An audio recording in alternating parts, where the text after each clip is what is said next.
बेटा हम लोग पहुंचे थे हायर परचेज अकाउंट्स में। हायर परचेज अकाउंट में ये क्वेश्चन नंबर 3 था, कोमल और जानवी वाला। ये मैंने पूरा एक्सप्लेन कर दिया है अप टू कैलकुलेशन। ये क्वेश्चन है, ये कैलकुलेशन है, ये सारा मैंने समझा दिया है।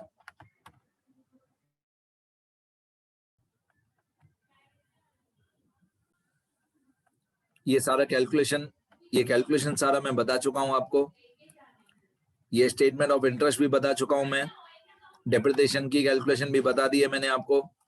ये इंटरेस्ट कैसे कैलकुलेट किया था हमने वर्क बैक मेथड से, वो भी मैंने समझा दिया है। अब मेरे को जर्नल एंट्रीज समझानी है, बट जर्नल एंट्रीज जो है ये हर क्वेश्चन में सेम ही होती है। जर्नल एंट्रीज हर क्वेश्चन में सेम होती है, इसलिए थियरी वाले पेजेस में थे देखो, या क्वेश्चन नंबर 2 में थे देखो, या ये वाला क्वेश्चन नंबर 3 है इसमें थे देखो, जर्नल एंट्री हमेशा सेम ही होती है बेटा। तो एक बार मैं ऊपर से रफली जर्नल एंट्री समझा भी दूंगा, दिखा भी दूंगा, सुनना ध्यान से। इस क्वेश्चन में 4 इंस्टॉलमेंट्स थी, एक साल वाली। 4 इंस्टॉलमेंट्स एनुअल, एक साल की एक। तो पहले साल में जर्नल एंट्री नंबर 1 2 3 4 5 6 होगी, मैं ऐसे याद करता हूँ। जर्नल एंट्री नंबर 1 2 3 4 5 6 पहले साल में, दूसरे साल में 3 4 5 6, तीसरे साल में 3 4 5 6, चौथे साल में भी 3 4 5 6। आपको मालूम है 1 और 2 नंबर एंट्री कब होती है? सिर्फ पहले साल में। 3 और 4 कब होती है? At the time of each instalment. 5 और 6 कब होती है? जब भी अकाउंटिंग ईयर एंड हो। तो ये जर्नल एंट्रीज है बाय फर्स्ट मेथड। अब जर्नल एंट्रीज पहले पेज पे जो लिखी हुई है वो in the books of Komal है, लेफ्ट वाली साइड, और राइट वाली साइड है जर्नल, राइट वाली साइड है journal entries in the books of Janvi. अब कोमल जो है ये परचेजर है और जानवी है वेंडर या सेलर। तो जब कॉन्ट्रैक्ट साइन होता है तो कोमल लिखेगी नो एंट्री। ये जो हेडिंग मैंने लिखी है, ये हेडिंग आप लोगों को नहीं लिखनी है, वो सिर्फ आपके समझने के लिए। आपको एंट्री लिखनी है और नरेशन लिखनी है, हेडिंग नहीं लिखनी है। तो कोमल लिखेगी परचेज के टाइम पे नो एंट्री, जानवी लिखेगी कोमल टू सेल्स, और यहाँ पे अमाउंट आती है कैश प्राइस की। कैश प्राइस हमारा 30,000 था। फिर डाउन पेमेंट की एंट्री, तो कोमल जब डाउन पेमेंट पे करेगी तो कोमल लिखेगी मशीन टू कैश, और जानवी क्या लिखेगी? कैश टू कोमल। मैं कुछ भी एक्सप्लेन नहीं कर रहा हूं, मैं सिर्फ रीड कर रहा हूं, क्योंकि मैं इनकी मीनिंग, इनका लॉजिक मैं बता चुका हूं थियरी वाले पेजेस में भी, क्वेश्चन नंबर 2 में भी। सिर्फ नाम चेंज होगा। हमारे थियरी वाले पेजेस में मिस्टर ए और मिस्टर बी था, इस क्वेश्चन में कोमल और जानवी है। फिर फर्स्ट इंस्टॉलमेंट जब ड्यू होगा तो कोमल लिखेगी machine debit, interest debit to Janvi, 5,000 4,000 9,000, ये 9,000 फर्स्ट इंस्टॉलमेंट था।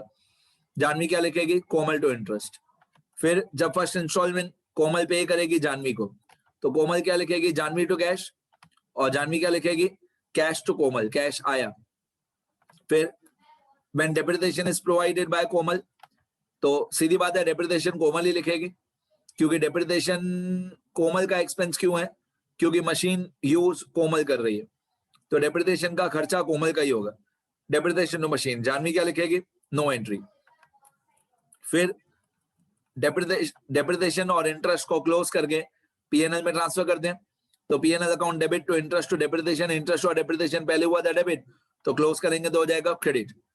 बेटा अगर आपने जर्नल एंट्रीज थियरी वाले वीडियोस में से नहीं देखी है तो पहले देखो, समझो, याद करो, फिर ये वाली जर्नल एंट्रीज देखो। यहाँ पे मैं मीनिंग नहीं बता रहा हूँ, सिर्फ जर्नल एंट्री रीड कर रहा हूँ मैं। तो इंटरेस्ट और डेप्रिसिएशन पहले हुआ था डेबिट, क्लोज करेंगे तो क्रेडिट, तो PNL account debit to interest to depreciation. और जानवी की बुक्स में पहले इंटरेस्ट हुआ था क्रेडिट, तो बाद में हो जाएगा interest debit, interest close and transfer to PNL. फिर सेकंड ईयर में सारी एंट्री सेम, सिर्फ डेट और अमाउंट चेंज होगी। सेकंड ईयर में ये जो अमाउंट्स है 5,000 3,000 8,000, ये सेकंड इंस्टॉलमेंट की अमाउंट्स है। आपको मैंने स्टेटमेंट ऑफ इंटरेस्ट लिखा है, वो स्टेटमेंट ऑफ इंटरेस्ट कंप्लीट होगा तो ये जर्नल एंट्री होगी। तो सेकंड ईयर में सारी जर्नल एंट्री सेम, सिर्फ डेट और अमाउंट चेंज होगी। तो कोमल लिखेगी machine debit, interest debit to Janvi, और जानवी क्या लिखेगी? Komal to interest. नेक्स्ट, फिर कोमल जब सेकंड इंस्टॉलमेंट पे करेगी तो जानवी टू कैश, और जानवी क्या लिखेगी? Cash to Komal, cash and bank to Komal. फिर डेप्रिसिएशन दूसरे साल का, क्योंकि आरबीएम है, तो पहले साल का डेप्रिसिएशन 3,000 था, दूसरे साल का डेप्रिसिएशन ये वाला 2,700। इसकी भी कैलकुलेशन मैंने आपको बता दिया। तो कोमल लिखेगी डेप्रिसिएशन टू मशीन, जानवी लिखेगी नो एंट्री। फिर sixth entry when interest and depreciation are closed, तो 3,000 और 2,700 पहले हुआ था डेबिट, बाद में हो जाएगा credit, and transfer to PNL. उसी तरीके से इंटरेस्ट, जानवी की बुक्स में इंटरेस्ट पहले क्रेडिट हुआ था, बाद में इंटरेस्ट हो जाएगा debit and transfer to PNL. Next, इसके बाद third year, same third year same fourth year. चलो अभी मैं बोलता भी नहीं हूं, अभी मैं सिर्फ स्क्रॉल कर देता हूं। ये थर्ड ईयर की जर्नल एंट्रीज, कोमल की बुक्स और जानवी की books, third entry, fourth entry, fifth entry, sixth entry. फिर फोर्थ ईयर की journal entries, third entry, fourth entry. Third entry मतलब when installment becomes due, fourth when installment is paid, fifth depreciation की entry, और sixth interest और depreciation को close करके PNL में transfer करने की एंट्री। मैंने तो लास्ट में ग्रैंड टोटल भी लिख दिया। ठीक है, डन। इस क्वेश्चन में सिर्फ जर्नल एंट्रीज पूछा था, वो भी सिर्फ कोमल की बुक्स में, राइट। फिर भी मैंने दोनों की बुक्स में बता दिया। लेजर एंड पोस्टिंग पूछा नहीं है, इसलिए मैंने किया नहीं। हो गया, ये क्वेश्चन कंप्लीट हो गया। एक बार मैं स्क्रॉल कर देता हूं सारा स्टार्टिंग से, सारा स्क्रॉल कर देता हूं, देख लेना सब लोग, जिसका जितना जो भी लिखना बाकी हो। ये वर्क बैक मेथड था, इसकी कैलकुलेशन इंपॉर्टेंट है, और अभी से लेकर मैं सारे क्वेश्चंस में कैलकुलेशन ही समझाऊंगा। जर्नल एंट्री हर क्वेश्चन में सेम ही होती है, ठीक है। और प्रॉब्लम क्या है? प्रॉब्लम यह है कि हमारे टीचर या प्रोफेसर को जर्नल एंट्रीज चाहिए। जर्नल एंट्री हमेशा सेम होती है, हर क्वेश्चन में सिर्फ डेट और अमाउंट चेंज होती है। तो मैं तो यही एडवाइस दूंगा, पहले कैलकुलेशन सीखो, पहले ये जो कैलकुलेशन करते हैं स्टेटमेंट ऑफ इंटरेस्ट की, वो सीखो। क्योंकि स्टेटमेंट ऑफ इंटरेस्ट नहीं बनेगा, ये वाला स्टेटमेंट ऑफ इंटरेस्ट नहीं बनेगा, तो जर्नल एंट्री कहां से होगी? तो इस पे ज्यादा ध्यान देना चाहिए। ये कैलकुलेशन,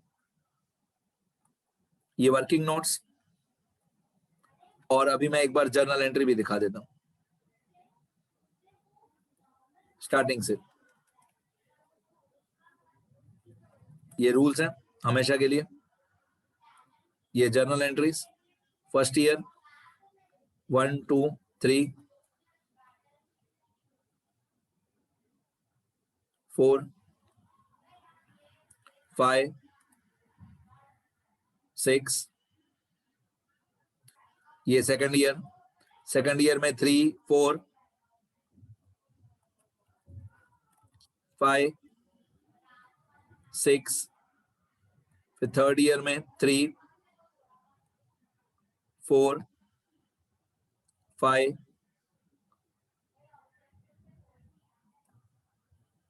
6। फिर फोर्थ ईयर में 3 4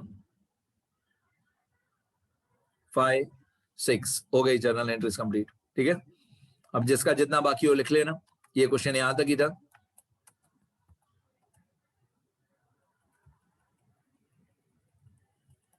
लिख लेना बेटा सब अच्छी तरह प्लीज।